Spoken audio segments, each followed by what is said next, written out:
126. That is how many canon episodes are in the original Naruto series, and I've overanalyzed every single one of them, episode by episode. Throughout the original series, there are countless fights that fans tend to look back on. One of those being Rock Lee and Gaara vs Kimimaro. This video is basically a compilation of the episodes in which I overanalyzed this fight. Some things are cut out to make this compilation as focused and as concise as possible, so I urge you to still watch the original episodes if you want to see any extra content. And if you enjoy this video and want to watch all of Overanalyzing Naruto, then links are in the description. There's a normal playlist and a show playlist based on whatever preference you have. Personally, I couldn't tell you the difference, but they're both there. Anyways, enjoy the video and thank you for watching.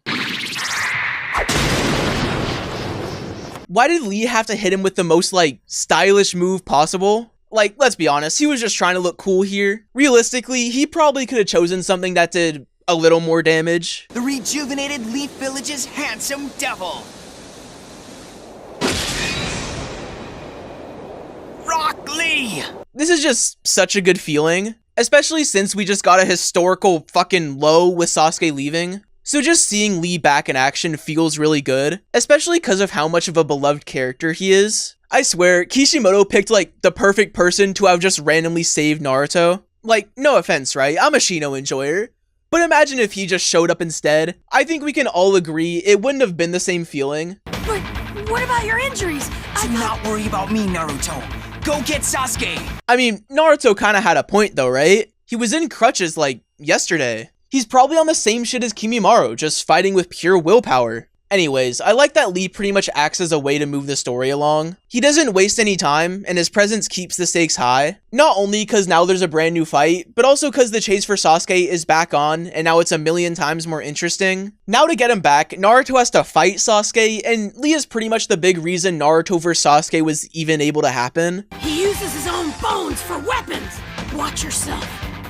This guy's strength is beyond belief. I like that Naruto pretty much just gives him the 15-second scouting report on Kimimaro. If you've watched baseball games and seen relievers come in mid-inning or pinch hitters, it kind of reminds me of when a coach will talk to the batter or have a mound visit. Anyways, now that we're talking about baseball, Lee is Luis Ariz, right? We can kind of come to that conclusion. I mean, it's 1-to-1. Something I'll always love about Lee is that whenever he's fighting, you can pretty much guarantee that there's going to be some amazing fight choreography. Not only because, taijutsu's his whole thing, but also because his style of taijutsu stacks really nicely. He sweeps the legs, then uses the foot he pivoted with to jump. He kicks in the air, then he uses his back foot to charge at Kimimaro the second he hits the ground, which then follows that move up with a kick. His way of fighting just flows really nicely. And you have a more singular style. Your style's too direct. This is a very quick and easy way to just show the levels with these two. Lee compliments Kimimaro's style while Kimimaro calls his direct. This tells us that Lee sees Kimimaro's style as more of a challenge, while Kimimaro sees Lee's as more of a simple obstacle. It's over. One moment, please! Kimimaro just stops, by the way. Yeah, I'm about to kill you, and yeah, I know you're at least decent at taijutsu and can probably sweep my legs, but you said please, so I'll allow it. I am so sorry, but I have to take my medicine at a certain time, and that time happens to be now. Excuse me, it will take just a minute. Kimimaro let this happen too, by the way. He's like, yeah, I'm about to kill you, but you need to take your medicine? Okay, I'll let it slide. It's just so stupid, but honestly, if me out of all people isn't complaining, then is it really that deep? Thinking it was water, he drank some of my sake. A teeny-weeny little cup. That's when things turned really ugly. Okay, so what I'm gathering from this little piece of information is that Lee is the lightweight to end all lightweights. If it was just a sip, like I said, and he ended up ruining an entire restaurant, then his BAC would have still been so low it was unable to register. So imagine what this bottle did to him.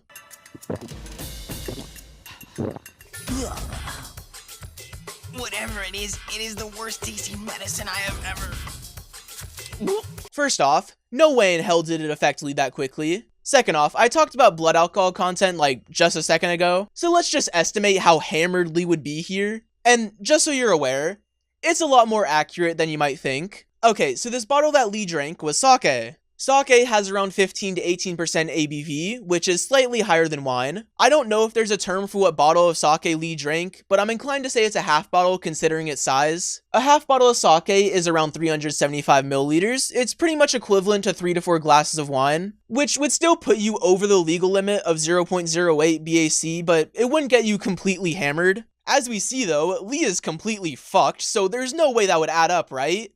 Wrong. Depending on how fast you drink and how much you ate, the effects of the alcohol might increase. And with sake specifically, it could up that blood alcohol content to around 0.16 to 0.20%. And Lee drank this as fast as he could, and he left last night, so he probably was on an empty stomach. And given he's a kid who doesn't look to be that heavy, that means Lee is probably over a 0.20%. A BAC over 0.20% can be fatal. So like, although this bit is funny as hell, and we will be laughing, Lee could have fucking died. What are you staring at, you stupid jerk? The fact that this bit is in the same episode as one of the most serious moments of the entire series is so crazy. It's the perfect dichotomy, but it's just like a huge low to just goofy humor.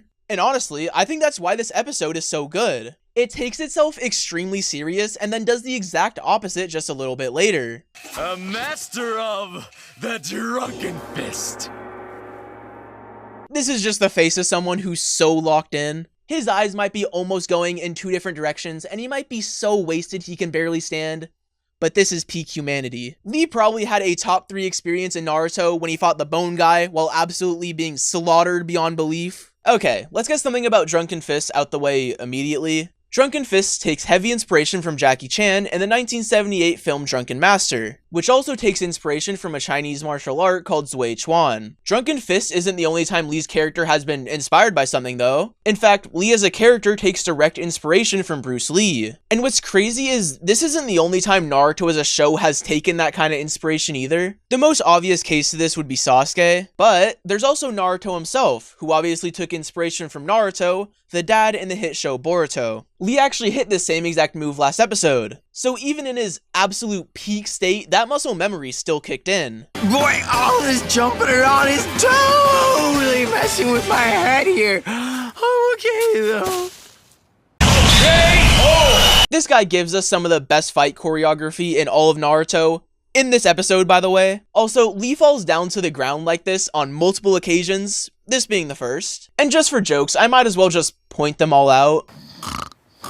You fell for it! Actual troll, by the way. And unironically, a great strategy. Not to mention, last episode Kimimaro called Lee's style too direct. But now, Lee's unpredictable. For no reason, of course. Guys, Sensei, I did it.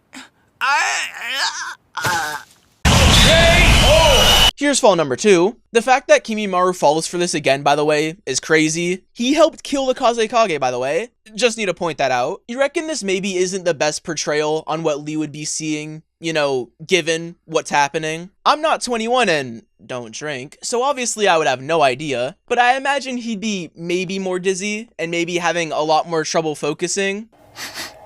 Sake. Is he just drunk? First off, yeah, that's pretty much it. Second off, how does Kimimaro just know what alcohol it is based off the smell? Does sake have, like, a distinct smell? Lee fell asleep again, by the way, so, You know, I really wish they didn't make Kimimaro's bone just a rotating PNG here. And they just added, like, a blur effect onto it. It's just not it.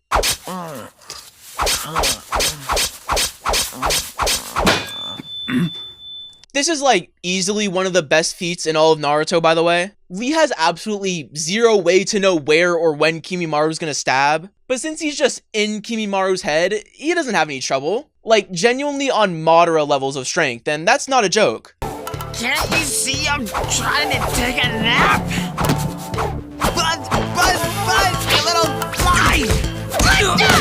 The fact that Lee can not only keep up with Kimimaro, but kind of best him while he's slaughtered is crazy. Like, think of how Naruto couldn't even land anything on him, and then just see how Lee's doing it effortlessly. And I mean, even though Lee was always going to be a better matchup, it's still insane he's doing this well. Like, how strong is Drunken Fist Lee if he's doing that? Guy actually brings up something in a second that gives us an estimate, so I guess we'll find out then. You mean you couldn't overpower him on your own?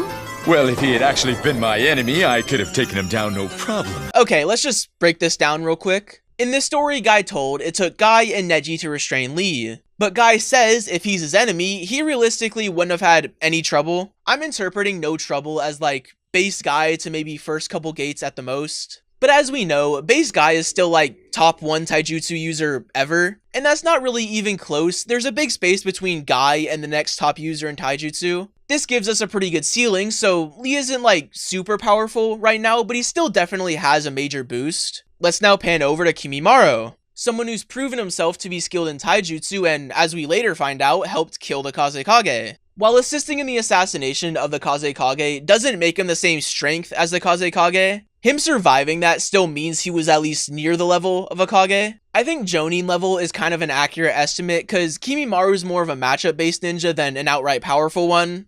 Take that as you will. Lee as a character is also a very matchup based ninja, something that's kind of outright shown in the Forest of Death when he lost to the goat Dosu. Another similarity Lee and Kimimaro share is their strengths and weaknesses. They're both good at close range and their fighting styles aren't too much different from one another, at least in the sense that they pretty much make their enemy have to be constantly moving. So my point is, for Lee to be absolutely working Kimimaro here, I think it's fair to say that Drunken Fist Lee is also probably a lower middle to middle Jonin level. Because if Lee and Kimimaro are both matchup based ninja that share strengths and weaknesses, for Lee to be coming out on top here would mean he's the stronger ninja. Then I will just have to bring the fight to you!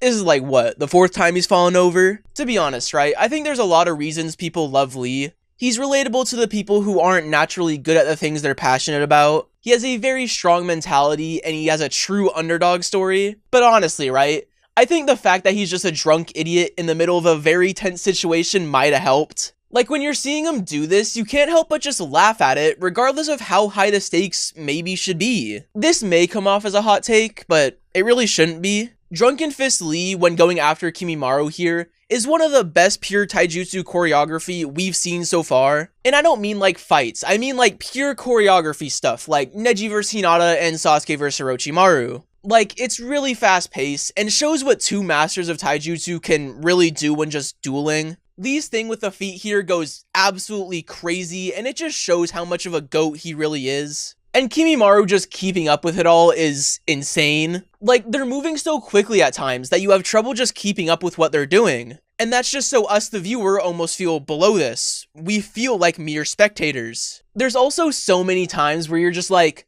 okay, surely it ends here, and then one of them just pulls some crazy move that saves them. Like, I can't put into words how crazy Lee specifically goes here. And if you slow down parts of the sequence, you can see how much of a fucking chess match this fight is. Just forewarning you, what I'm about to show you here is going to look like shit since it was meant to be seen at 24 FPS, but just stay with me for a second. In the opening of this fight, it's clear Lee is concerned about Kimimaro's blade, so his first attacks are pretty much used to try and eliminate it as a threat. He goes in with a kick to the head, making him dodge to the right. This forces Kimimaro to have to block Lee's next attack with the blade. Once Lee uses that attack as a feint, he then goes for the legs, and the second Kimimaro jumps, he uses that opportunity to push Kimimaro's hand up, forcing Kimimaro to now have to block with his non-sword hand. Unfortunately for Lee, Kimimaro recovered fast enough, and his strategy to immediately eliminate the sword as a threat kinda failed. Now knowing that though, in the sequence right after, Lee goes for Kimimaro's other hand. He forces Kimimaro to go low and block with his left, then immediately jumps high and goes for the left side of Kimimaro's head. He then continues to go for the left side of Kimimaro and actually forces him to get on his right side.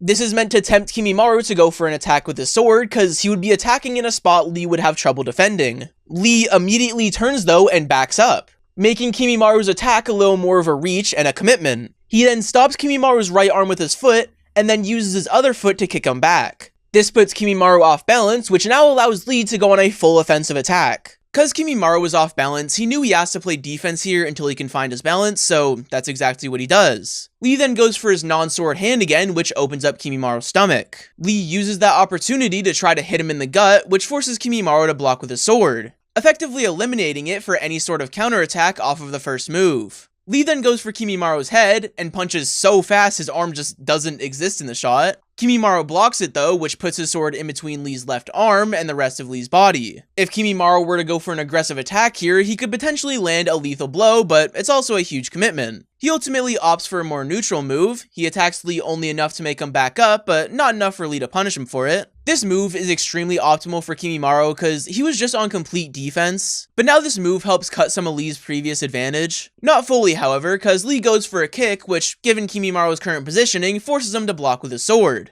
This move by Lee makes him completely turned around, which Kimimaro tries to use as a reason for him now to attack. But Lee immediately blocks the attack before it could really even form. Lee then fully turns around while dodging this little mini attack that Kimimaro tries, then loses his arm, then acts like he stumbles. This may seem like he's just drunk, which isn't completely wrong, but it's also to note that Zui Chuan, the martial art that Drunken Fist is based on, is actually intended to use what looks to be drunken movements as deception. So when Lee stumbles here, it makes Kimimaro think he has an opening, which makes him go for this attack low, which Lee barely dodges, then this high attack that Lee reads like a fucking book. Lee, knowing he's cold, then stares at the camera. Because Kimimaro's last attack was an overcommitment, it leaves him almost completely open for a counterattack and forces him to play more defense. Lee uses this opportunity and tries to get him right in the face, but Kimimaro dodges it. He still has to play defense, however, as Lee follows it up with a punch, a kick, and another punch. He blocks them all well though, effectively eliminating all of Lee's momentum from his overcommitment. This is a really good recovery for Kimimaro here, and actually made the earlier commitment worth it, as he was able to still take a good shot at Lee and then defend himself well enough to put the fight back at a stalemate. It did give Lee some information though. He knows Kimimaro can recover fast even if he's overcommitted, as this is 2 times now that Kimimaro has recovered from something any average shinobi would be punished for,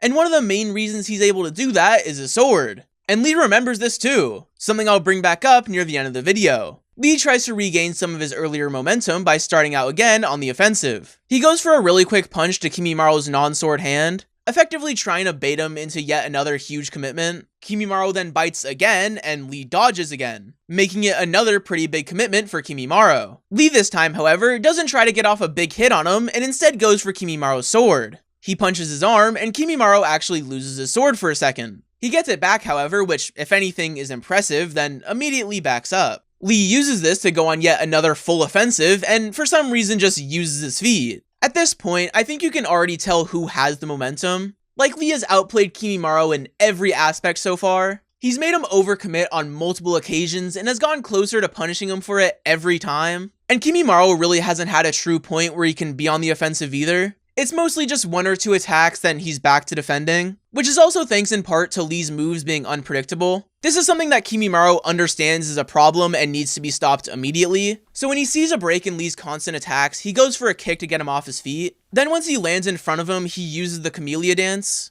This dance is a bunch of quick stabs, then a huge slash at the end, something that, in theory, would help put him in a more offensive position during this fight. Unfortunately, he doesn't account for Lee being an absolute dog as he dodges every single stab. And even in this moment, Lee's still smart enough to bait Kimimaro into another overcommitment, as right here he would again, in theory, be completely open for a free hit. Kimimaro understands this and goes for a slash, but Lee in the moment stops his body from going any further down, effectively dodging Kimimaro's slash and making him look like a fucking idiot in the process. This now means that Kimimaro's Camellia dance didn't really do anything for him as Lee attacks him again, this time however going for the hand that holds his sword. And if you haven't noticed at this point, Lee is switching where he starts his opening attack to make it more unpredictable for Kimimaro. He started with the head to eliminate the sword, then he went for Kimimaro's other hand a couple times, and now he's going for Kimimaro's sword hand. This forces Kimimaro to defend in different ways. And since he's been struggling to predict Lee already, this now makes Lee's attacks even harder to defend, as it makes it seem like there's no true formula to Lee's attacks. It's truly random, which I don't think is a truly conscious move from Lee. I think he's just seeing 10 Kimimaros and being like, hey, let's try this out. But I still think it's cool that even in this state, he's still battle smart. Anyways, after his opening attack, he goes for a kind of nothing attack, but it forces Kimimaro to still answer it, which he does with a sword. This is all a part of Lee's plan, as he now has more control of Kimimaro's sword than Kimimaro, and that allows Lee to kind of spin the sword and in turn get Kimimaro open for an attack. He then goes for his stomach, which Kimimaro is then forced to defend with his knee. This is all still by design, by the way, as Lee then goes for Kimimaro's other leg, trying to force Kimimaro off balance, but Kimimaro quickly defends it with his leg again. This still forces Kimimaro to get back on both of his feet, and in this time Lee goes for a big kick, forcing Kimimaro to jump back. Lee then goes completely on the offensive, forcing Kimimaro to jump back more and more. He then goes for Kimimaro's legs again, because Kimimaro's constantly having to jump and be off balance. Not to mention his body is positioned in this really awkward angle where he's leaning back, meaning that if Lee does get Kimimaro's feet, then Kimimaro would be falling down at around this angle. Kimimaro is also aware of that, so he defends his own legs. In an effort to get Lee away from his legs, he goes for this sort of kick thing, hoping that it would force Lee to back off and allow him to recover. This is exactly what Lee was looking for though, as he's then able to grab Kimimaro's leg. Lee then forces Kimimaro's legs off the ground and at that horizontal angle I was talking about earlier. Hold it! Did you catch it? Remember what I said earlier? Lee was taking in information this entire time. And earlier during this fight, he realized Kimimaro was still able to recover easily even when he's off balance. So he took Kimimaro's legs out of the occasion, effectively making it so Kimimaro didn't have an opportunity to regain balance. This allowed Lee's open attack to be an actual open attack, and he uses the opportunity to get a good hit off.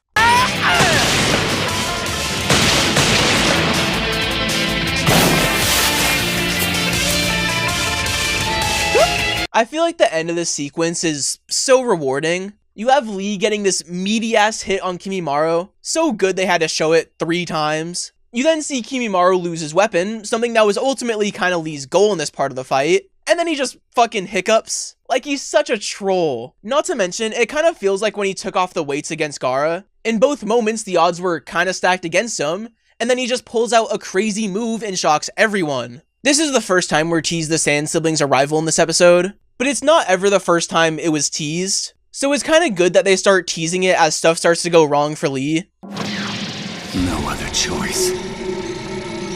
I like that Kimimaro going into stage 1 is almost like he acknowledges he can't beat Lee at his base power, which is honestly kind of a pretty crazy feat for Lee if you think about it. I know I keep mentioning it, but this guy helped kill someone who's objectively Kage level. So for this shitter to best him off pure hands is wild. There's a lot of censorship when it comes to Kimimaro, and I've mentioned it before, but I might as well mention it again. In the manga, this has a lot more body horror, but since they had to advertise Naruto to kids when it was releasing, that wasn't something that could really fly. I still feel like they did a good job showing this to be unsettling though. Like, you're telling me the goop on the bones isn't at least kinda creepy? I think it's time we sobered you up. Sober who up? Do I look drunk to you? You know, Lee's kinda right. He isn't drunk, he's perfectly fine. Nothing's wrong with him right now, he's at peak humanity. I'm not drunk!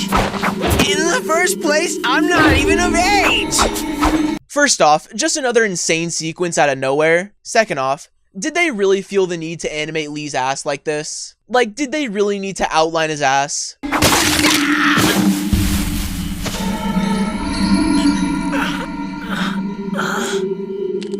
Unorthodox, is it not? I think Kimimaro pulling out his ribs is really where you start to realize just how powerful his Kekkei Genkai is. Like, don't get me wrong, him having like a shank and whatever he had on his arm is cool and obviously powerful, but him being able to use his ribs as a defense while also as an attack is just insane. It gives you the thought of like, well, how the fuck do you hit him? And that energy is still brought into the fight when Gaara comes in. Also, this is probably the scariest thing Lee could be seeing right now. Just like, imagine what his drunk ass is thinking. That is genuinely terrifying. My head is pounding like a drum. And why is my face bleeding?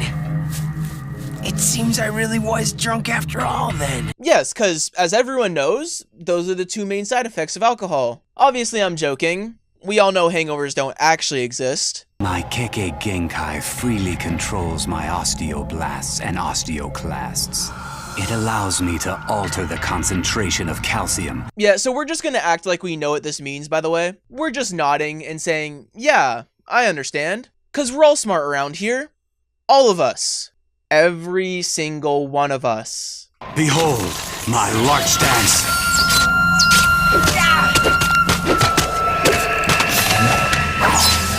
I feel like this stance, realistically, is probably the most dangerous. Not only because it's a crazy defense, but also just because of the damage it caused. Poor Lee got spun and fell on his ass. And like, imagine if he did this to someone backed up against a wall, or someone who's maybe not as agile as Lee. They would die an extremely painful death. I just had surgery, so I am not at my best. But if I only open the first gate, the gate of opening, I should be alright. It's crazy that Lee is still moving this fast, even though he's not at 100%. Like, you reckon he took the leg weights off? It would explain why he was moving so fast during Drunken Fists. Primary Lotus!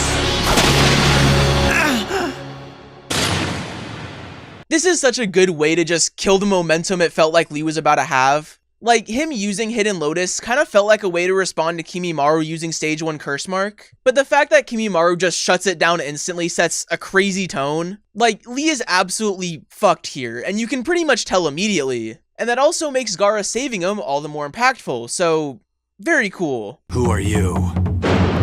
Allies of the Leaf Village. Where's Shinobi? Of the sand. Like, it's just so tough. You reckon these matchups were personal things that the Sand just wanted to settle? Like, Tamari wanted to help Shikamaru, and Gaara wanted to help Lee? Cause realistically, right, Tamari would have worked better against Kimimaro cause she's a direct long-range fighter. And Gaara would have been able to block Teyuya's sound with the Sand. Sand Ninja? Am I still drunk or something? This is like the only reason Lee doesn't immediately back up, right? The guy behind him is kind of the reason he had to have a very dangerous surgery. I know he doesn't hold a grudge because he says it later, but like, you're telling me there isn't any trauma from that? Digital shrapnel!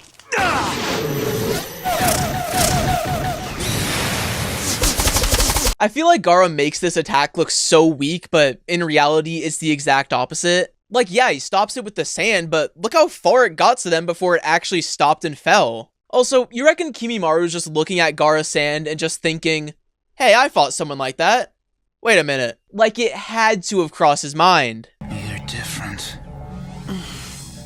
When you fought against me, you had much more agility and sharpness. Yeah, I wonder why he doesn't. You didn't, like, tear his ACL or anything. Anyways, I like how even though Gaara is hitting this same exact pose and doesn't really look much different, you can tell he changed a lot. Some people who can pick up on little details may note he doesn't have any eye bags, meaning he's sleeping, which would mean Shukaku is being held in check. But also on top of that, just like his demeanor, he doesn't look as angry and his tone is a lot more calm. And shout out to Liam O'Brien, Gaara's English VA, for conveying that. I am not the kind of person who holds a grudge, even so. Because of you, I've had a fairly tough time of it. I like that Lee kind of just gets it. He probably doesn't remember when Gaara tried to fucking murder him in the hospital, but I like how he doesn't take the fight stuff personal, even though he maybe, probably, definitely should. It's a reflection of his character and how Lee views the actions of a shinobi, something that would have been cool to see more of. I owe the leaf. I owe the leaf a great debt. I like how this shows a lot of Gaara's maturity. Not only showing that he's changed, but also not being afraid to show what helped him is a big leap from turning into Shukaku as a way to handle his problems. Not only that, but this makes a cool subtle moment. Gaara says he owes the leaf, then it shows Naruto, the person he would later call his first friend. Then Naruto calls for Sasuke, someone he would later call his first friend. Is it just me, or does this shot seem like a parallel to when Lee unconsciously stood up during the prelims? Just like with the blood dripping? It feels like it has to, because just a second later, Gaara thinks about their fight, and then proceeds to grab Lee in the same exact way. During the prelims, they were objectively enemies, but right now, they're objectively allies. Also, I'm saying it again, you're telling me Lee doesn't have a reaction to this? I don't care if he doesn't hold a grudge. Last time he was grabbed like this, it didn't go well. Do not let your guard down. He uses his bones to attack. Yeah, Lee, I think he knows. That was kind of all that happened last episode. Like, lock in. You're Gaara of the desert. You wield sand. It would actually make sense if Kimimaro knew a little bit about Gaara. He was Orochimaru's main vessel, and Orochimaru did impersonate Gaara's dad. So it's not like totally crazy to say Kimimaro at least knew of Gaara. Not to mention how important Gaara was in the attack, an attack that Orochimaru made the plans for. This is such a cool little sequence. The way Kimimaro moves around seems so fluid, and he's just effortlessly throwing bones at them whenever he has the chance. He actually moves a lot like Sasuke, almost like each move he does is something pre-practiced. And given that this episode tries to parallel them on multiple occasions, that might be something that's intentional. You're nothing without that sand of yours.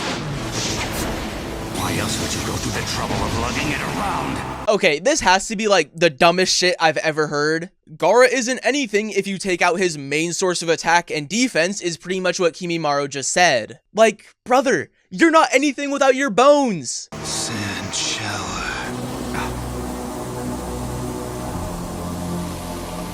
What a surprise. I like how Gaara now has actual moves. Like, when he fought in the Chunin exams, he was kind of just steamrolling people. He didn't really have to formulate a strategy, but now he has to. He uses Sand Shower to cover him, then makes sure Kimimaro can't move, and then he sand burials. And just that alone makes Gaara feel like such a fresh character. Gaara of the desert. They do not call him that for nothing. Yeah, they're just trying to piss me off. He's not called Gaara of the desert for nothing. Maybe because he was born in a fucking desert. Have we considered that? Like, walk in. Sand burial. The fact that Kimimaro doesn't die from this is insane. He talks about how he survived it later, so I'll talk about it then. But still, like, oh my god. Anyways, a cool little detail to see that he's actually alive is the blood. Cause when Gaara usually does this move on people that are fully covered, they just turn to mush. And that's usually why blood gushes out. But here, it doesn't do that because not as much blood was shed, implying that he survived. Sasuke had the same eyes this guy does. The same eyes. Seeking to prove the value of their own existence. Here's the first outward comparison of Sasuke and Kimimaro. They both want to prove their existence. Something cool though is that their existences were also forced upon them by other people. For Kimimaro, it was his clan in Orochimaru, and for Sasuke, it was Itachi. And I guess also Orochimaru, technically. This is also a cool way to show Gaara's change. Cause in the Chunin exams, he said him and Sasuke have the same eyes for the same exact reason he does here. But now, he doesn't say that, cause he doesn't align with that purpose he once thought he had. It was in the darkness that I was raised. You could do another Sasuke-Kimimaro comparison here, if you were really trying to. Fortunately, we are, so let's talk about it. Technically, they were both raised in darkness. Kimimaro with this, and then Sasuke with pretty much being dead set on revenge since he was like 8. Why? It's not fair. Why am I in a place like this? Why me? I don't get it. What did I do wrong? Here's more Sasuke and Kimimaro comparison. Again, if you were trying hard enough. This realistically is also something Sasuke would be thinking, just given how much he went through, you know, with his clan being fucking murdered. And I think that's sort of implied, given that we see Kimimaro stab something and then it pan up to his person thing. Almost like he's stabbing it as a way to enact revenge on the world for what it has seemingly done to him. Also, what even is this face thing? It's not like a grave, right? I don't think graves look like that. Is it just like a dirt carving? Who's there? It doesn't matter who. Get out. Cool touch with the light, but as it opens, it shines on Kimimaro's face, as a way to show that this specific moment got him out of the darkness. Cause in this moment, they're getting him out for the coup, which in turn gives him purpose. Purpose, of course, being the metaphorical light. Be ready, for the sake of the Kaguya clan. I'm not gonna lie, when I first heard this, I thought Kimimaro and Kaguya were related. Like, when I first watched Naruto, I saw Kaguya and I was like, wait a minute, they look kind of similar. Not to mention, she's even got like, kind of bone things. You know, like the thing that slimed out Obito? Impossible.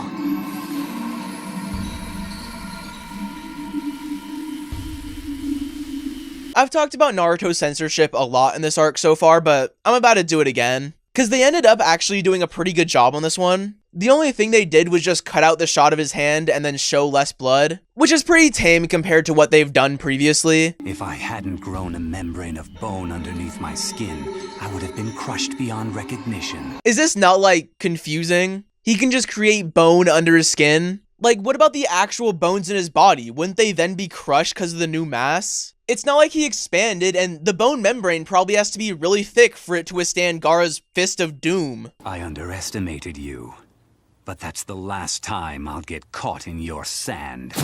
So that was a fucking lie. So fun fact about Gaara's Sand Tsunami. Remember that game Jump Force that got wiped off the face of the planet a couple years ago? Well, Gaara's Sand Tsunami was actually one of the moves used in it. From what I remember though, it was never on this scale. But I think that's also because Gaara's fucking insane for this. I feel like you can't even blame Kimimaro for not dodging this. Cause look at this shit, the Sand Tsunami literally combos him. What kind of disrespectful ass sand is this? Like, what is this? It's like the Tamari thing. I don't think 99% of characters in Naruto can dodge this. If I was in Naruto though, like, I'm the exception. I'm riding this like fucking Chicken Joe.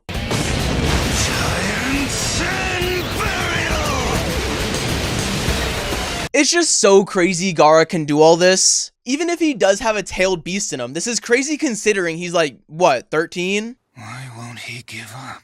What?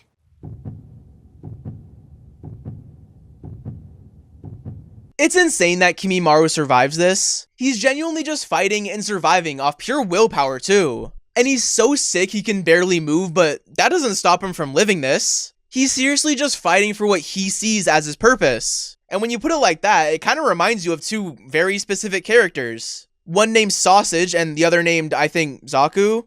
I'm not sure what to do. What's there to think about?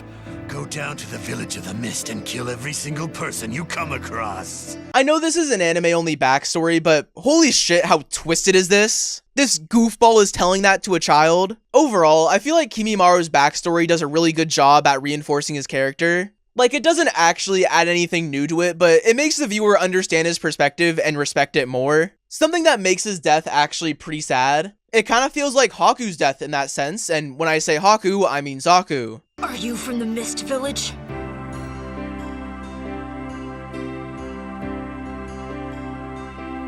No. This is actually one of the reasons I really like Kimimaro's backstory. Cause production clearly didn't need to do this, but someone there made the connection that him and Haku are similar. So they not only added Haku and Zabuza to make that connection, but also to kind of give us a full circle moment. Haku was the first real antagonist that didn't feel like a villain, and Kimimaro is the last of that archetype in Part 1 Naruto. His eyes were the same as mine before I met Zabuza. See, I like how that's a connection made. It gives Kimimaro more depth as a character and overall makes him feel more familiar. Cause we've heard Haku's story before, so now knowing it's similar, we now feel like we know Kimimaro's as well. Like, very efficient writing. What you're seeking is just below this ridge, child. Go on, have at it. Here's one problem I have with the flashback. Orochimaru letting Kimimaro do this is kinda dumb. He can tell from Kimimaro's dagger that he has the Kekkei Genkai. And given how Kimimaro was later his #1 vessel, you'd think that in this moment he would maybe think about wanting that Kekkei Genkai. Like, the actual Orochimaru probably wouldn't have let him jump here. Brute strength is nothing in the face of a regimented military. These fools are rushing to their death. Okay, I'm just gonna get into this real quick. Even though this is anime only, I have somewhat of a theory. Kishimoto probably told Studio Pierrot about the Uchiha coup and the whole truth of Itachi thing before he fully revealed it. Either that or it was fully revealed in the manga before this episode. Cause it's insane how similar this very thing Orochimaru says aligns with how the Uchiha coup was predicted to go down if it were to happen. Not to mention, it makes Kimimaro and Sasuke more similar. Like, I swear I'm not crazy, okay? The psych ward does not need me yet. Cool touch, but pretty much all of the Mist Ninja have swords, further showing it's a staple in their arsenal. Why are you blooming in a place like this? Let's theorize on what this flower means real quick. The first meaning behind this flower is obviously purpose, as the Kimimaro here has no purpose and almost lashes out at the flower for ignoring him. Not to mention, Orochimaru appears immediately and starts talking about purpose. The second interpretation, though, is that the flower is himself, because it sits here alone, like Kimimaro, and is full white, just like Kimimaro's hair. I was put on this earth to protect Lord Orochimaru and his ambitions. Yeah, I wonder what this reminds us of. Maybe that one character, what's their name? It's like Zaku or something? What is that form?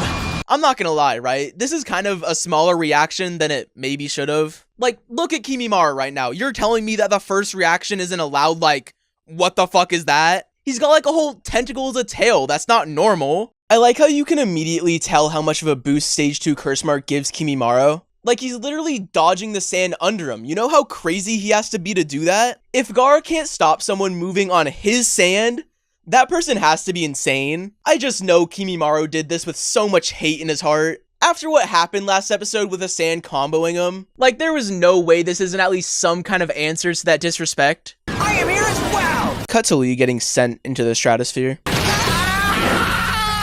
I love how the momentum of this fight is just flipped on its head. Last episode, it seemed like this was an easy fight for Gaara, but now Kimimaro can literally hit through his sand. This now adds some last minute tension to this arc and overall just tension to the episode. Not to mention how much better it makes this fight. Y'all are seriously gonna hear some next level glazing, so just just get ready.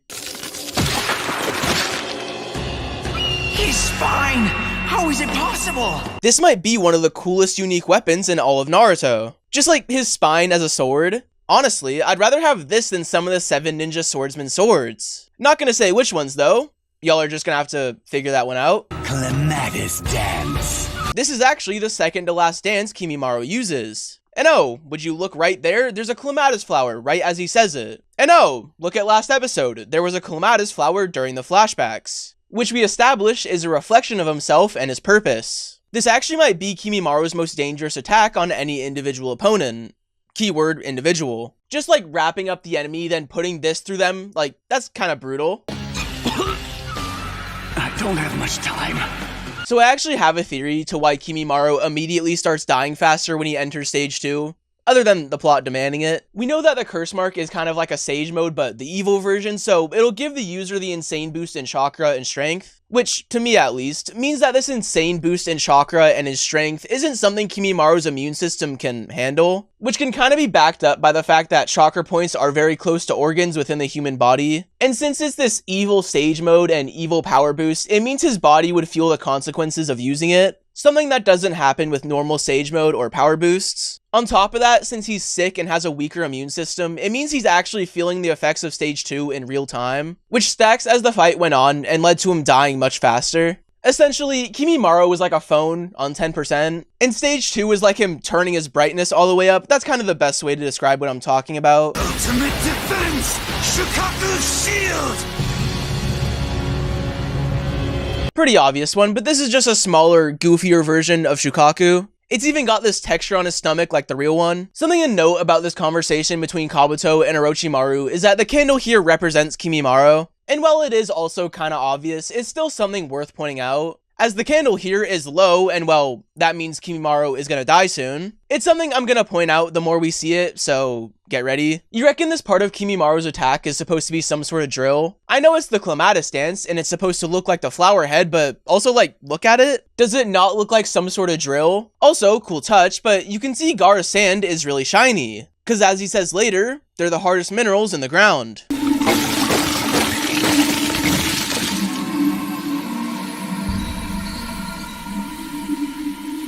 You know how strong Gaara's sand has to be to destroy Kimimaro's fucking drill hand? Lee couldn't even destroy Kimimaro's bone with a kick, and he was in stage 1 for that. This is stage 2 Kimimaro with a more dense bone and more powerful attack. Not to mention, an attack that's seemingly made to pierce through sand. That's an insane feat. And Gaara's just sitting here, like nothing happened. I will still live on. Because I am not alone. Cool touch, but this line and the flashback following it show perfectly how brainwashed Kimimaro is. Here, he says he's not alone, but these are the exact words following that. I become a part of you, Lord Orochimaru? Which is objectively not the same thing as being alone. He says he's a part of Orochimaru, but it's more like Orochimaru is a part of him. It's one-sided. Orochimaru only sees him as valuable for his goals, while Kimimaro sees it as if Orochimaru is his trusted friend. But that's not something Kimimaro sees, because his leader, Orochimaru, acts as if he's speaking to him directly. Even though this whole join me shit Orochimaru does with Kimimaro was done to multiple other pawns like Zaku. Fucking Zaku! It's not something he does because he values these people as people. They're just numbers for him, and he treats them like that. It's the very practice numerous leaders have used in the past. And maybe, just maybe, they've also been used in real time. And while Kimimaro is very aware that Orochimaru is going to use him as a vessel, it's still very telling he would agree to that, knowing he would die. You obey me, or you die.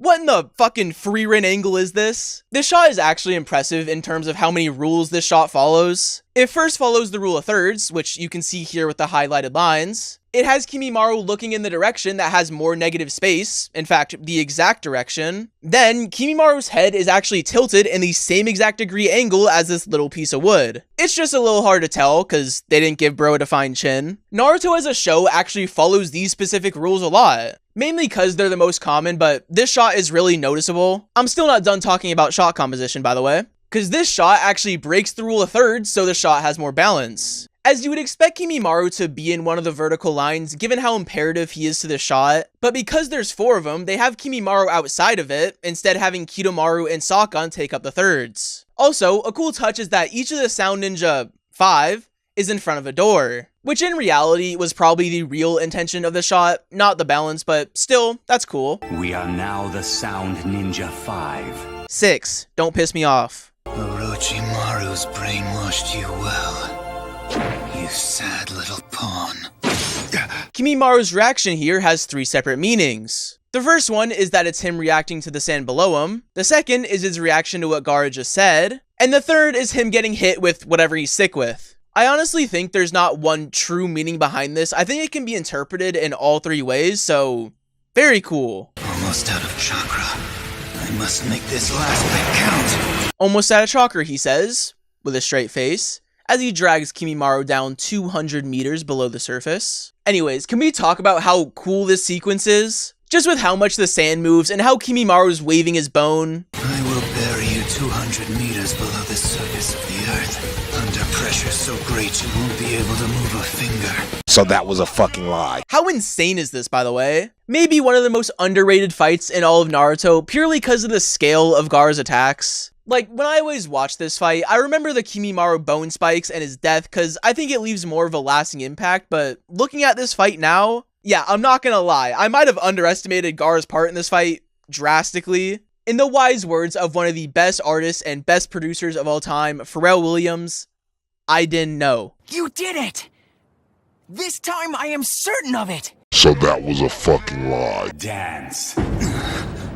Bracken dance. I'm going to talk about it more when we see it in its full scale, but this is obviously the last of Kimimaro's dances, and is by far, like, the coolest. It being called the Bracken dance is obviously just it being like a bone kraken, which refers to like his octopus tail thing. Here's more of the candle. I'll give you a guess to what it means.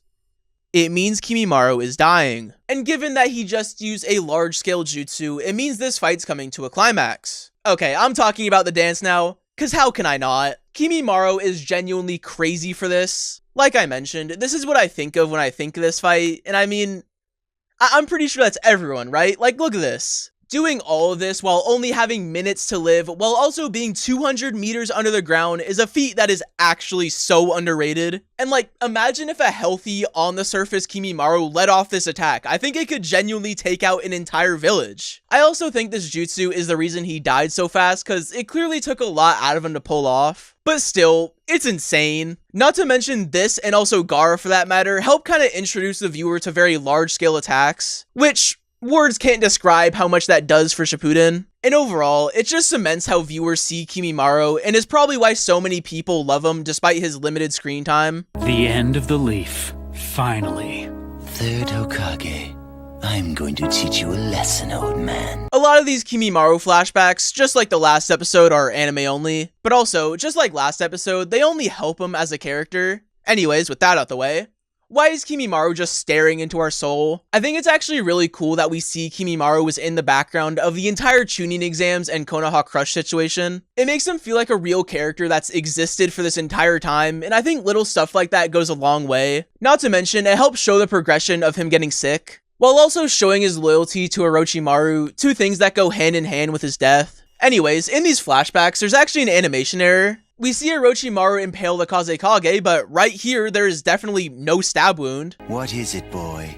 Are you unable to go on? Yeah, that's very telling of how Orochimaru sees Kimimaro. No like, oh shit, are you alright? Just a, what's your issue? Really insanely cool detail with Kabuto's glasses here, but they kind of look like a moon. The word Kaguya in Japanese means shining knight or shining knight princess and relates heavily to the moon. which means that in this shot, Kimimaro is supposed to represent the moon and Kabuto's glasses. But it gets even cooler here because they use perspective of this moon to show the perspectives of each character. In Kimimaro's perspectives, this would look like a waxing crescent, which represents the start of something new. But if you flip Kabuto's glasses, they would look like a waning crescent, which is to show how Kabuto sees Kimimaro, the end of something old. Like, very low-key shot, and it's following the rule of thirds. Let's fucking go! A tenacious opponent, but this time it's over. We won't be seeing him again in this life. So that was a fucking lie. I am not his pawn! He is the one! The only one who ever gave my life meaning! This is such a sick scene. The fact he only got up and attacked like this because Gaara called him upon, and that without that, he wouldn't have done all this and he wouldn't have forced himself too far. And also, like, he's part of the bones here, which in my head means the rest of his body is still down there, which just sounds insane.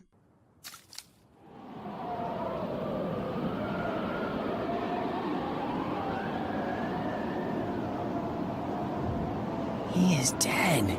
Okay, we have a lot to get into. First off, censorship again, because this is a lot more intense in the manga, at least in my opinion. Second off, this moment is still so insane. Silence is a sound director's biggest asset, and I think right here is the perfect example. Because while the climax to most fights will contain big music or a big moment, this doesn't do any of that. It's just a classic show don't tell right up until Lee reveals it, which makes the viewer on the edge of their seat. And Lee doesn't act like this is a big moment either. He almost seems like he hasn't processed it, which only makes this moment even better. Next thing I want to talk about is Kimimaro as a character, because I think this is the perfect end to him. He came up out of nowhere and then left an insane impression, not only on us, but the fucking land. He was an amazing character, start to finish, and again, I think right here is a perfect way to go out. It's sad in the sense that he fought for a purpose that seems like he was being used, but also great in the sense that even the viewer goes like, holy shit, that was close. Just like a GOAT character, not much more to say.